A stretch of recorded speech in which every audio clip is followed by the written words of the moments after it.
George Kilpatrick, inspiration for the nation. We're pleased to be joined by Omani Abdallah. He's a poet, but we know him more importantly from Omani's Lemonade Stand.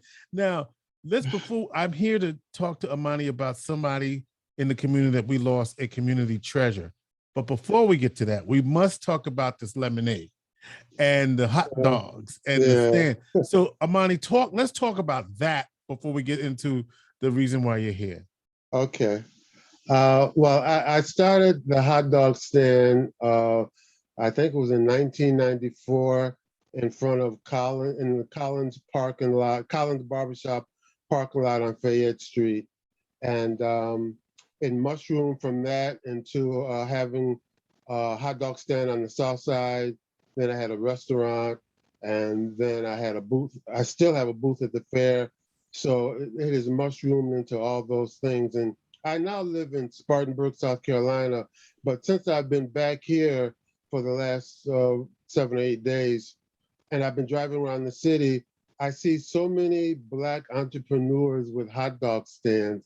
And a lot of people say, you're the inspiration behind these people being out on the corner. That's really a good feeling. It really is a good feeling, but let's talk about that lemonade, man. It's interesting because I've taken my brand down to South Carolina, and one of the things that people used to say here in Syracuse is that they used to call it crack aid. Yeah. They said that I had put, and you believe it or not, the people in Spartanburg, South Carolina, they're saying the same thing, and I said that's really bizarre that you're echoing what people used to say in Syracuse about the lemonade. It's so funny. And so we should just a little publicity, right? You're at the fair, or the stand is at the fair, and you'll be there through the run of the fair in the Pan-African Village, correct? Right. My nephew, Ashanti Dickerson, he's running the stand for me. I'm here as his gopher. If he runs out of something, I go get this and go get that, and I bring it out to him. But he's running it. It's actually beautiful, Omani, because, that sort of passing of the torch, right? And there haven't been a lot of legacies. There've been some in our community. I think of Simmons, I think of Henderson, and other maybe families that I haven't thought of, the Coker family, obviously. So there's a lot of legacies, and maybe you have some more that you can think of. The Garlands, obviously, yes, legacy families where the generations have picked up and often so I name check some folk, and people are going to say, well, you didn't say about this one because I didn't remember and I didn't expect to be saying any of that. So I didn't grow up in Syracuse, so maybe I'm missing somebody. Oh, did I miss somebody? Collins. Yeah, that's another one. Collins, right. And even if I go with my own family, my brother Ted Grace was a storyteller, and now that's been passed on. His daughter's a storyteller. Yes. Yeah. Yes. And so the legacy, and of course also a poet, and that is the reason why we're here today. So at the time of this conversation, this is the day that there will be a memorial service at the Syracuse stage today. That's Sunday, which is today, that this conversation will be heard from 11 to 2 at the Syracuse stage. It's a memorial service for our beloved Jackie Warren Moore, who passed this past week at the age of 71, I believe. 71, yes. 71. And certainly when I said I have to find, it was last weekend, and I said I have to find somebody who can really speak to the legacy of who she was and what she meant to our community. And so I was led to Brother Omani. So why don't you take a few moments to talk about your friend and sister, Jackie Warren Moore? Well, you mentioned the age, and Jackie and I are the same age, and we were both native of Syracuse. And just the sound of her name speaks volumes when you hear the name Jackie Warren Moore. And I've been engaged in a number of performances, workshops, different things with her. And when people would know that she was on the bill, sort of say with me, I was like, oh, Jackie Warren Moore. Just the name rallies respect. And I was so happy that we shared the stage of life together, and I'm so glad that she made room for me in her travels here on this planet. Yeah, it's interesting. You said that she made room for you and that y'all shared the stage together. What was it like working with such an iconic figure in our community? I mean, she was ours, right? I Yeah, mean, she yeah. spoke that truth about what we experience in a way that so many people were not able to do. Well, like I said, we did a number of things together, and like we did prison work. She did we did a lot of workshops in prison, but we try to teach the men how to put their feelings and their emotions on paper, and we found some of the greatest talent with men, and she did women as well that were incarcerated, and another thing we did workshops with young people in the city sometimes through the city school district, they would have workshops and they would ask us to oversee these workshops. And she would usually work with the young ladies and girls, and I would work with the men and little boys. And some of the stuff that will come out of that. And if you could see pictures of her, how she had so much patience when she worked with people and how she would pull things out of them. And like if somebody said, oh, I'm not a poet, I can't. She said she would find things, let's talk about this and think about this. And she'd pull things out of people to let them know that you do have something that's worthy of sharing with people. And she often said that as her as a poet, that she was the voice for the voiceless. And Mm-hmm. sometimes she would put things on paper that other people might have trouble doing. And so she became their voice. You know how powerful that, I mean, I just think that's really powerful. And actually, when I think about that, the voice of the voiceless and just you know, what it means to be a poet, right? And what is the responsibility of being a poet? And she really took that on. Like she really, uh, Mm. again, from my experience as a, like you said, oh, Jackie Warren Moore is going to be there. That's going to be good, right? Right, She right. really took on, she didn't run away from that obligation and that responsibility is what I'm trying to say. She Hmm. embraced it. Can you say more about that? Um, well, she talked about subjects that sometimes people would shy away from. I remember one time she made a reference to, I think it was a lyric from one of Kanye's songs. No, not Kanye, I think it was 50 Cent, that I'm not into making love, I'm into having sex. And she talked Right, about right, that. right, right. She wrote a piece about that. And she said, women, you got to value yourself. Don't let somebody approach you with a line like that.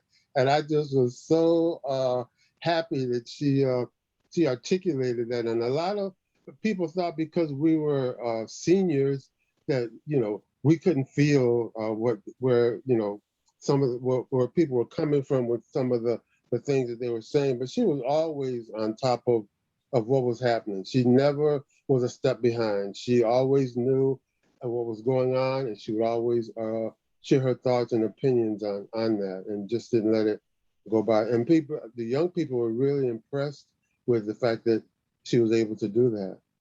You know, we're talking about Omani Abdallah. He Hmm. worked with Jackie Warren Moore, very close friends. They did a lot of work together. And I'm really interested to go back for a second to the work you did with the prisons, because so many of our brilliant minds get caught up, right, Hmm. for a variety of reasons. And I always believed that writing and poetry is also a form of liberation. Like my father was a poet and a writer, and used that as a way to articulate and express his feelings about being Black in America, the condition of Black folk, our African heritage. I ain't got to tell you nothing about it. Look at you, right? But and so there's something about tapping into where people are to let them know that there is a pathway to freedom Like writing can be a form of liberation. And I'm thinking about how that work, if you will, is, can you say more about how that work may have freed somebody? Well, what we would generally do is sometimes we might give them a subject, and it might be a word, and say, we want you to take this word and explore it. So like freedom or hopelessness or something, and then they would explore that. And then one of the things that Jackie did was she tried to make them see, because when you're incarcerated, you're treated less than human. Yeah. And she wanted them to feel and let them know that they were important. And so when she did the workshops and she talked with them, and she would pull things out of them to let them know that you have something worthwhile to share. And from being on the outside, us going in, oftentimes we're validating them because nobody else is validating them. And so it's important that somebody validate you and say, this is, what you have to say is very important. And one of the things that, Jackie and I used to talk about is that, these men, one of the things about men that are incarcerated, you hear about the talented 10th, the boys talked about, but these men are so sharp, but because of racism in this country, they've been suppressed in terms of being able to share what it is that they have or what they're about, and so they try other avenues. And so we would, try to, bring them back in terms of, you can do this because you have this going for you, and look at, your mind is sharp, and try to use that to your advantage, and not necessarily trying to use it in a negative way. So she would give them information, give them validation to let them know that what you have to say is important. Remembering Jackie Warren services today from 11 to 2 memorial service, and the children have asked if you're going today to wear some form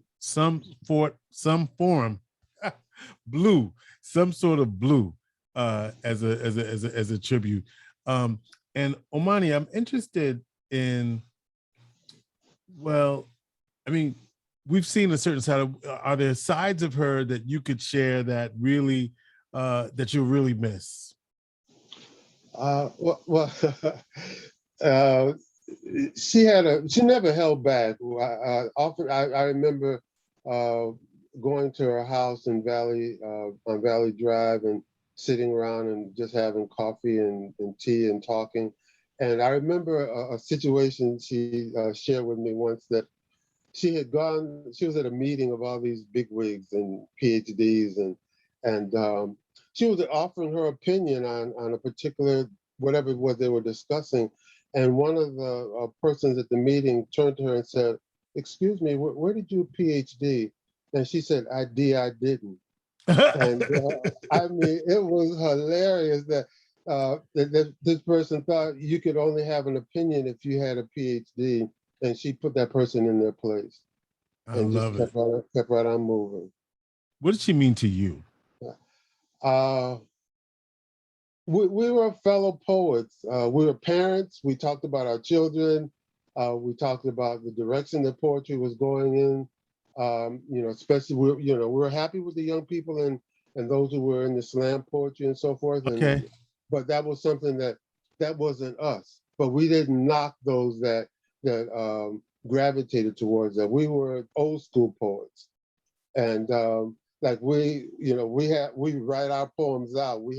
If we had to read it, we had a text in front of us, as opposed to you're looking it up on your phone. And so I'm just going to miss the camaraderie that we had. We would talk. I remember my last time seeing her, I told her, I said, we're in the pandemic, but let's keep our writing going.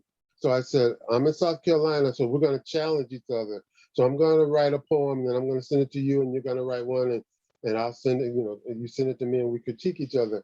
So I had written a poem about Click Huxtable, because I told her, I said, I think people are confusing Bill Cosby and Cliff Huxtable, and Right. I think Cliff Huxtable is getting a raw deal.